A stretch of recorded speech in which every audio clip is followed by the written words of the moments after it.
नमस्कार साथियों, मैं doctor Arun Kumar Verma, assistant professor राजनीति विज्ञान विभाग, एक नए विषय के साथ आपका स्वागत करता हूं। दोस्तों, आज हम लोग बात करने वाले हैं लोक प्रशासन के विकास के बारे में, यानी लोक प्रशासन का एक अनुशासन के रूप में या एक विषय के रूप में विकास, evolution of public administration as a discipline. दोस्तों, जैसा कि आपने पूर्व में जाना कि लोक प्रशासन आज हमारे जीवन का अभिन्न अंग है। क्यों? क्योंकि लोक प्रशासन के बिना हम एक सभ्य समाज की कल्पना नहीं कर सकते। लोक प्रशासन के बिना हम एक स्थिर और स्थायी समाज की कल्पना नहीं कर सकते। इसीलिए लोक प्रशासन हमारे जीवन का बहुत ही महत्वपूर्ण भाग है, महत्वपूर्ण अंग है। अगर हम सिंपली बात करें तो public administration plays very crucial role in our life. तो जब हम लोक प्रशासन के विकास की बात करते हैं एक अनुशासन के रूप में, एक विषय के रूप में, तो हमारे सामने एक बड़ा प्रश्न खड़ा होता है कि वास्तव में लोक प्रशासन एक विषय के रूप में कब विकसित हुआ। तो जैसा कि आप जानते हैं, लोक प्रशासन एक नवीन विषय है। इसका विकास कोई बहुत पहले नहीं हुआ। अगर हम बात करते हैं तो लोक प्रशासन एक क्रिया के रूप में तो प्राचीन है। लोक प्रशासन एक क्रिया के रूप में उतना ही प्राचीन है जितनी कि मानव सभ्यता। लेकिन जब हम विषय की बात करते हैं, एक अनुशासन की बात करते हैं, तो अनुशासन के रूप में लोक प्रशासन मात्र 135 वर्ष प्राचीन है। जैसा कि आप जानते हैं, लोक प्रशासन का विकास, लोक प्रशासन का एक विषय के रूप में उद्भव अमेरिका से हुआ। 1887 वह टाइमलाइन है, वह वर्ष है जब हम कह सकते हैं कि 1887 लोक प्रशासन का जन्म वर्ष है। उस समय लोक प्रशासन की स्थापना हुई। दोस्तों, जब हम लोक प्रशासन की बात एक क्रिया के रूप में करते हैं, जैसा कि आप जानते हैं, जैसा कि हमने बताया कि लोक प्रशासन उतना ही प्राचीन है जितना कि मानव सभ्यता। क्योंकि जब से मानव सभ्यता का उद्भव इस पृथ्वी पर हुआ है, तब से लेकर आज तक विभिन्न रूपों में लोक प्रशासन विद्यमान रहा है, एक क्रिया के रूप में, एक व्यवस्था के रूप में। उसके लिए हम देख सकते हैं, चाहे हम भारत के प्राचीन ग्रंथों को देखें, रामायण को देखें, महाभारत जैसे महाकाव्य को देखें, या कौटिल्य के अर्थशास्त्र को देखें, मनुस्मृति को देखें, ऐसे तमाम सारे भारत के प्राचीन ग्रंथ हैं जिसमें लोक प्रशासन के बारे में बात की गई है, लोक प्रशासन की व्याख्या की गई है, प्रशासनिक व्यवस्था की व्याख्या की गई है। उसके बाद ही हम देखें तो कहीं ना कहीं अरस्तु के चिंतन में भी प्रशासनिक व्यवस्था का उल्लेख दिखता है, मैकियावली के चिंतन में भी प्रशासनिक व्यवस्था का उल्लेख दिखता है। तो यदि हम एक क्रिया के रूप में, एक प्रक्रिया के रूप में लोक प्रशासन की बात करें तो ये वास्तव में उतना ही प्राचीन है जितनी कि मानव सभ्यता। तो as a process public administration is as old as human civilisation. लेकिन जब हम लोक प्रशासन के उद्भव की बात करते हैं एक विषय के रूप में, तो जैसा कि हमने बताया, यह मात्र 135 वर्ष प्राचीन है और 1887 में अमेरिका में लोक प्रशासन का उद्भव हुआ था। दोस्तों, लोक प्रशासन के अगर उद्भव की हम बात करें तो लोक प्रशासन के उद्भव के इतिहास को, उसके विकास के इतिहास को हम विभिन्न भागों में समझ सकते हैं। तो मुख्य रूप से लोक प्रशासन के उद्भव के विकास के जो चरण हैं, जो उसके जो इतिहास, उसको हम 5 भागों में बांटकर पढ़ सकते हैं। जैसा कि हम जानते हैं कि जो प्रथम चरण है वो 1887 से लेकर 1926 तक रहा है, जो मुख्य रूप से राजनीति एवं प्रशासन के द्वैतभाव से संबंधित था, यानी जिसमें पॉलिटिक्स एडमिनिस्ट्रेशन डाइकोटमी की बात की गई। दूसरा चरण है जिसमें हम प्रशासनिक सिद्धांतों पर बल देते हैं, जो 1927 से लेकर 1937 तक के कालखंड का रहा। तीसरा जो चरण है, जो स्टेज थर्ड है, इसमें प्रशासनिक सिद्धांतों के बारे में बात करते हैं, उनको चुनौती दी गई, चैलेंजेस टू एडमिनिस्ट्रेटिव प्रिंसिपल्स की बात करते हैं। और जो चतुर्थ चरण है, जो कि 1947 से 1970 के बीच था, जिसमें हम अंतः अनुशासनात्मक अध्ययन पर बल देते हैं, जिसमें हमने इंटरडिसिप्लिनरी स्टडी पर फोकस किया। और जो पंचम और अंतिम चरण है, जिसमें नवीन लोक प्रशासन, नवीन लोक प्रबंध, और अगर हम बात करें तो सामान्य रूप से लोक नीति जैसे विषयों पर, मुद्दों पर ध्यान दिया गया। तो यदि हम देखें लोक प्रशासन के एक विषय के रूप में विकास के इतिहास को, तो हम उसको मुख्य रूप से 5 भागों में बांट सकते हैं। तो वास्तव में इन 5 चरणों में जो हम इसका विभाजन करते हैं, उसकी हर चरण की अपनी कुछ विशेषताएं हैं, उसकी कुछ अपनी कुछ ना कुछ उसके लक्षण हैं, कुछ ना कुछ उसकी उपलब्धियां हैं। तो दोस्तों, यदि हम बात करें एक एक चरण के बारे में समझें, तो जैसा कि हमने बताया, लोक प्रशासन के विकास का जो पहला चरण है एक विषय के रूप में, तो उस पहला चरण है राजनीति प्रशासन का द्वैतभाव, यानी पॉलिटिक्स एडमिनिस्ट्रेशन डाइकोटमी। तो लोक प्रशासन का उद्भव एक विषय के रूप में, जैसा कि हमने बताया, 1887 में अमेरिका में हुआ था। क्योंकि इस वर्ष वुड्रो विल्सन ने एक लेख लिखा था, the study of administration. Woodrow Wilson का ये जो लेख था, स्टडी ऑफ एडमिनिस्ट्रेशन, ये लेख पॉलिटिकल साइंस क्वार्टरली में प्रकाशित हुआ था और उस लेख में वुडरो विल्सन ने 2 योगदान दिए, 2 बातों पर चर्चा की। पहला तो उसने कहा कि देखिए, लोक प्रशासन और राजनीति विज्ञान या राजनीति और प्रशासन 2 अलग-अलग चीज़ें हैं, इन दोनों को अलग-अलग किया जाना चाहिए, क्योंकि प्रशासन का, लोक प्रशासन का अपना स्वतंत्र अस्तित्व होना चाहिए, क्योंकि उसकी विशेषता, उसकी लक्षण अलग-अलग हैं। अगर उसके बाद हम देखें तो वर्ष 1900 में फ्रैंक जे गुडनाव की एक पुस्तक प्रकाशित हुई और फ्रैंक जे गुडनाव ने अपनी पुस्तक, जिस पुस्तक का टाइटल था पॉलिटिक्स एंड एडमिनिस्ट्रेशन, तो पॉलिटिक्स एंड एडमिनिस्ट्रेशन में फ्रैंक जे गुडनाव ने वुडरो विल्सन की उसी अवधारणा, उसी विचार को आगे बढ़ाया, जिसमें वुडरो विल्सन ने कहा था कि राजनीति और प्रशासन 2 अलग-अलग तत्व हैं। तो फ्रैंक जे गुडनाव ने भी कहा कि राजनीति और प्रशासन 2 अलग-अलग चीज़ें हैं। राजनीति का संबंध देखें तो नीति निर्माण से होता है और प्रशासन का संबंध अगर हम देखें तो वास्तव में उन नीतियों के क्रियान्वयन से होता है। तो वुडरो विल्सन ने अपनी पुस्तक पॉलिटिक्स एंड एडमिनिस्ट्रेशन में यह बताया कि सरकार की 2 क्रियाएं होती हैं और उन 2 क्रियाओं में एक शासन है और एक प्रशासन है।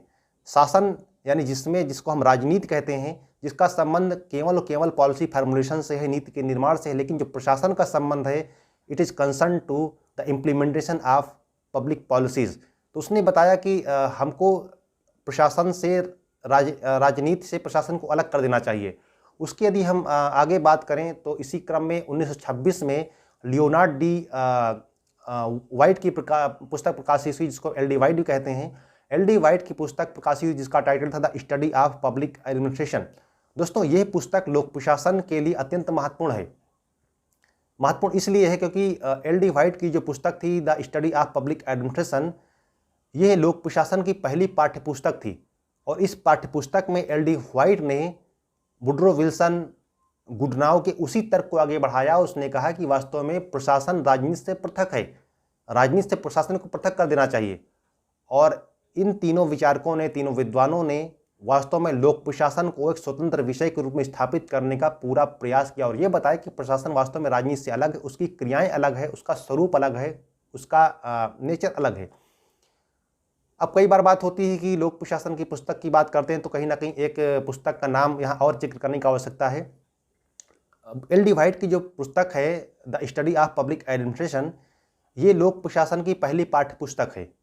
लेकिन उससे पहले आप देखेंगे तो 1812 में एक पुस्तक प्रकाशित हुई थी, जीन बोनिन ने पुस्तक प्रकाशित की थी, जिसका टाइटल था लोक प्रशासन के सिद्धांत।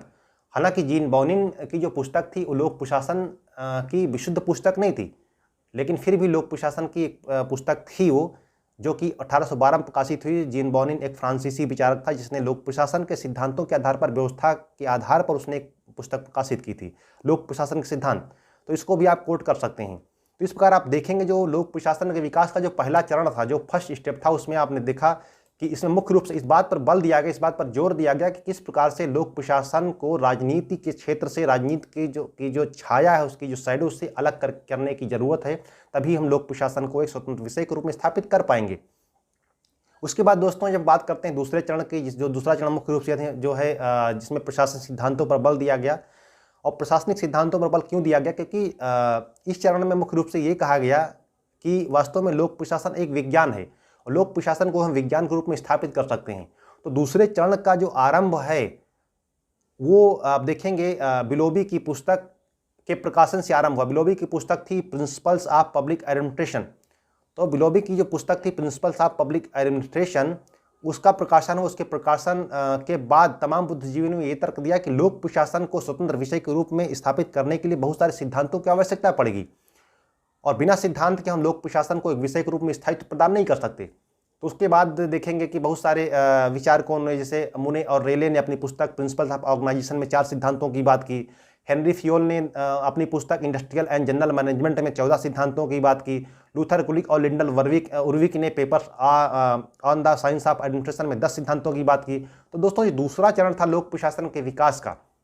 लोक प्रशासन के दूसरे चरण में मुख्य रूप से सभी विद्वानों ने इस बात पर बल दिया कि लोक प्रशासन में भी कुछ ऐसे सिद्धांत हो सकते हैं जिनको हम प्रशासन पर लागू करके प्रशासन में इफिशियंसी और इकोनॉमी यानी कुशलता, कार्यकुशलता और मितव्ययता को ला सकते हैं।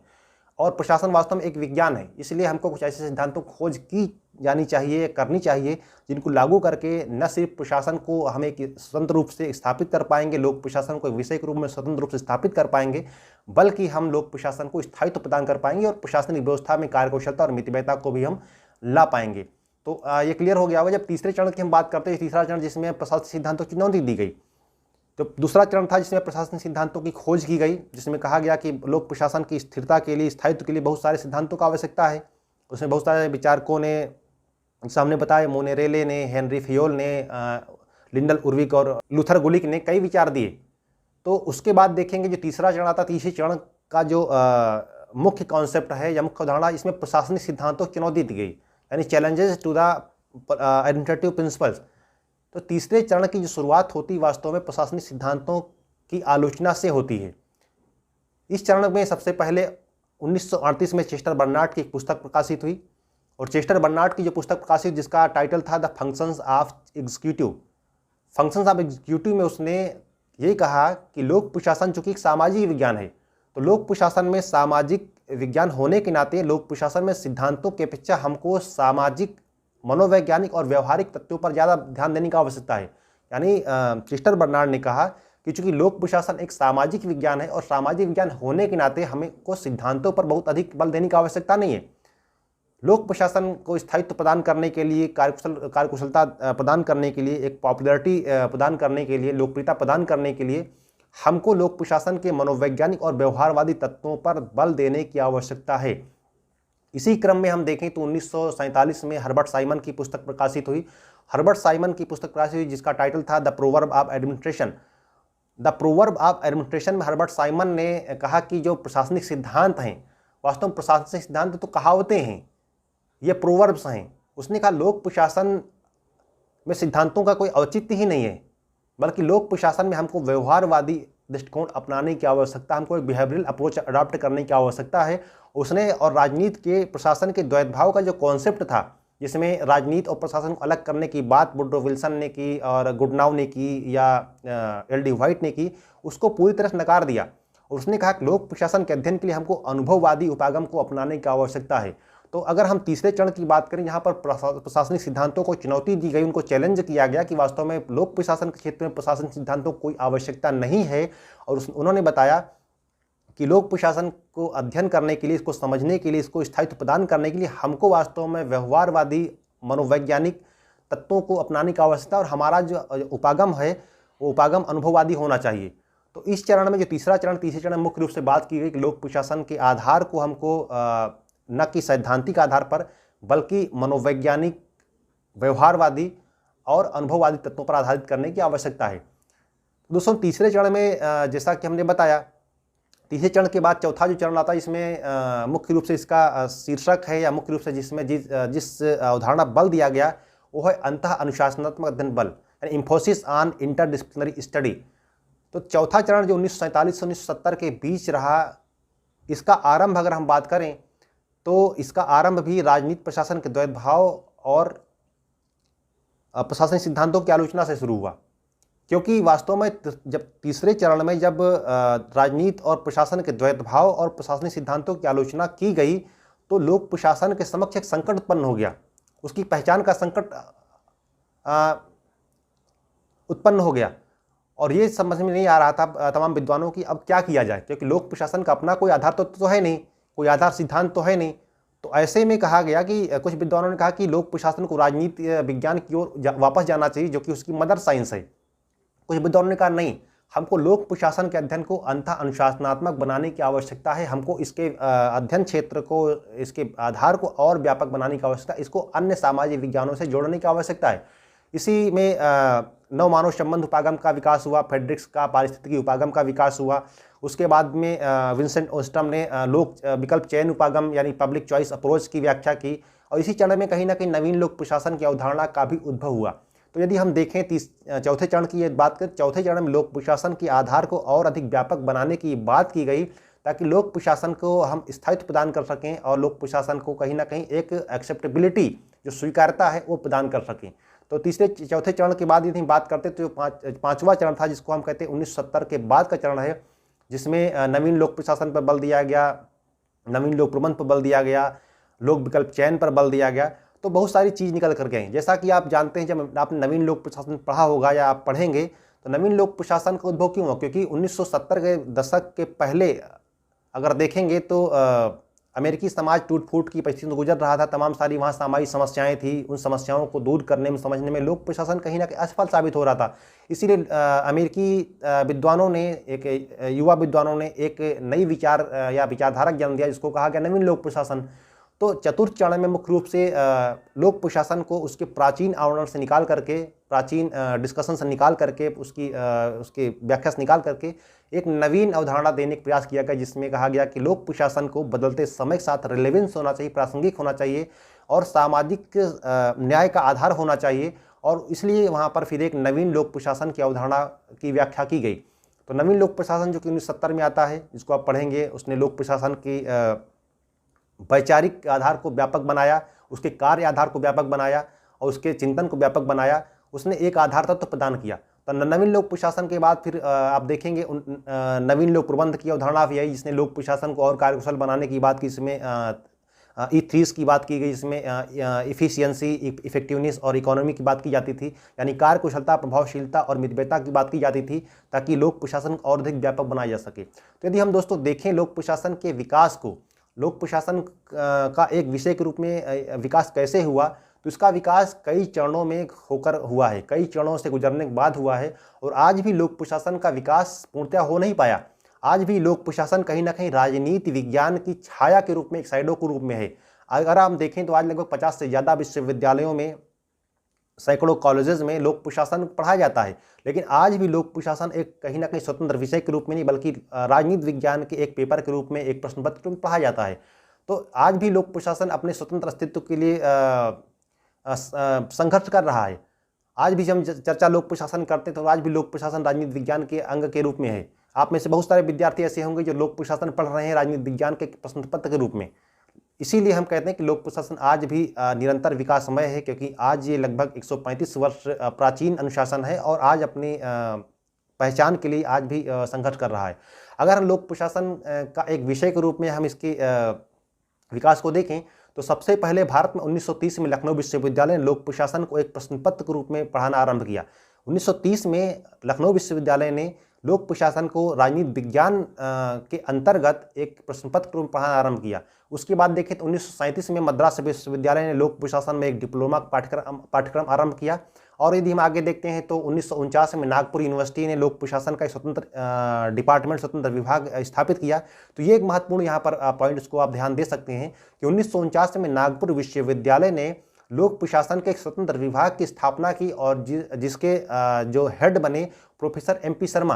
प्रोफेसर MP शर्मा को भारत का प्रथम प्रोफेसर कहा जाता है जो लोक प्रशासन के, यानी MP शर्मा लोक प्रशासन के भारत के प्रथम प्रोफेसर के रूप में जाने जाते हैं। उसके बाद यदि हम बात करें तो 1954 में Indian institute of public administration की स्थापना की गई, तो भारतीय लोक प्रशासन संस्थान की स्थापना की गई। उसके बाद अगर हम आगे देखते हैं तो 1987 में ये UPSC ने, यानी संघ लोक सेवा आयोग ने लोक प्रशासन को एक पेपर के रूप में, एक वैकल्पिक प्रश्न पत्र के रूप में, एक विषय के रूप में शामिल किया। और यदि आगे देखते हैं तो 2021 में अभी जल्दी ही एक यूनिवर्सिटी ग्रांट कमीशन यानी UGC ने एक निर्णय लिया है कि लोक प्रशासन और राजनीति विज्ञान दोनों इंटरचेंजेबली यूज कर सकते हैं। यानी लोक प्रशासन के स्थान पर राजनीति विज्ञान और राजनीति विज्ञान के स्थान पर लोक प्रशासन, दोनों विषयों के को हम इंटरचेंजेबली यूज कर सकते हैं। यानी अगर आप लोक प्रशासन में आपने PG किया है, आपने PhD की है, आपने UGC नेट किया हुआ, तो आप पॉलिटिकल साइंस की में टीचिंग के लिए आप एलिजिबल हैं। और अगर किसी व्यक्ति ने पॉलिटिकल साइंस में डॉक्टरेट की है, UGC नेट क्लियर किया है, तो वो लोक प्रशासन में पढ़ाने के लिए एलिजिबल है। तो एक जो कहीं ना कहीं एक अंतर जो बन रहा था लोक प्रशासन और राजनीति विज्ञान के बीच, और फिर UGC के एक निर्णय से समाप्त हो गया। तो यदि हम दोस्तों बात करें लोक प्रशासन के विकास की, लोक प्रशासन के उद्भव की एक विषय के रूप में, तो वास्तव में इसका जो विकास का इतिहास है 135 वर्ष है और ये विभिन्न चरणों में गुजरते हुए विकसित हुआ। लेकिन आज भी लोक प्रशासन एक स्वतंत्र विषय के रूप में विकसित होने के लिए, स्थापित होने के लिए संघर्ष कर रहा है। तो इसके लिए सबसे महत्वपूर्ण बात यही कि जो हमारे देश के या विश्व स्तर पर जो भी वैचारिक केंद्र हैं, जो शिक्षक हैं, जो विश्वविद्यालय हैं, जो शैक्षिक संस्थाएं हैं, उनकी जिम्मेदारी बनती है कि इस विषय को स्वतंत्र रूप में स्थापित करने के लिए उनका प्रयास किया जाना चाहिए। और निश्चित रूप से लोक प्रशासन आज एक बहुत महत्वपूर्ण विषय है, एक बहुत महत्वपूर्ण अनुशासन है। इसको स्वतंत्र रूप से एक अस्तित्व दिया जाना चाहिए, उसके लिए अभी भी और संघर्ष करने की आवश्यकता है। तो मुझे लगता है कि ये जो कॉन्सेप्ट था लोक प्रशासन का एक विषय के रूप में विकास, आपको समझ में आया होगा। अगर कोई आपके मन में कोई प्रश्न है, कोई क्वेरी है, कोई जिज्ञासा है, तो आप कमेंट में आप प्रश्न दे सकते हैं। मैं प्रयास करूंगा कि उसको आपके प्रश्न का उत्तर दूं। तो मिलते हैं कि दोस्तों किसी अन्य विषय के साथ में, तब तक के लिए नमस्कार, धन्यवाद।